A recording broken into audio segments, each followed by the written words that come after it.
लोक कथा के अनुसार किसी गांव में दो गरीब किसान थे। दोनों के पास थोड़ी थोड़ी जमीन थी।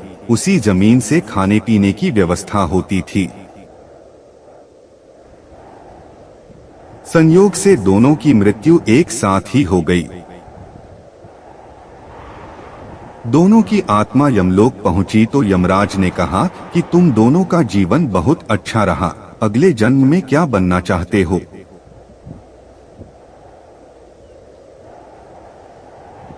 ये सुनकर एक किसान ने गुस्सा करते हुए कहा कि मैं तो पूरे जीवन कंगाल ही रहा।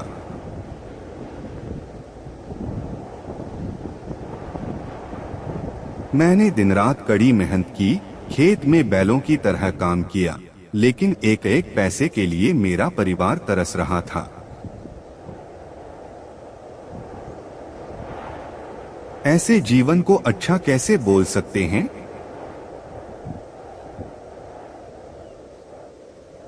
यमराज ने कहा कि ठीक है, अब अगले जन्म में तुम क्या चाहते हो?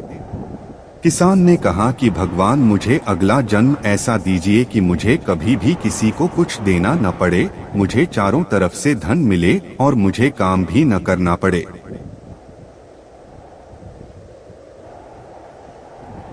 यमराज ने तथास्तु कह दिया।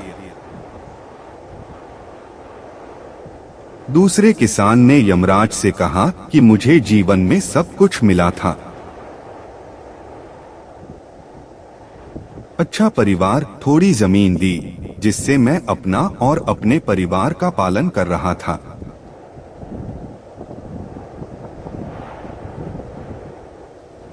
जीवन में सुख शांति थी। बस एक ही कमी थी कि कभी कभी मैं मेरे घर आए भूखों को खाली हाथ लौटा देता था, क्योंकि मेरे पास उन्हें देने के लिए कुछ नहीं होता था। यमराज ने कहा, तो अब अगले जन्म के लिए क्या चाहते हो?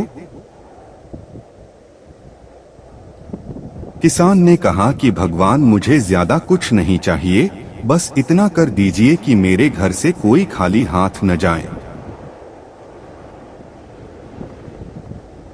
जो भी मेरे घर आए मैं उसे भरपेट भोजन करा सकूं। यमराज ने तथास्तु कह दिया। दोनों किसानों का अगला जन्म हुआ। एक किसान जो गुस्सा कर रहा था वह गांव का सबसे बड़ा भिखारी बना। उसे आने जाने वाले सभी लोग पैसा देते और उसे किसी को कुछ भी देना नहीं पड़ता।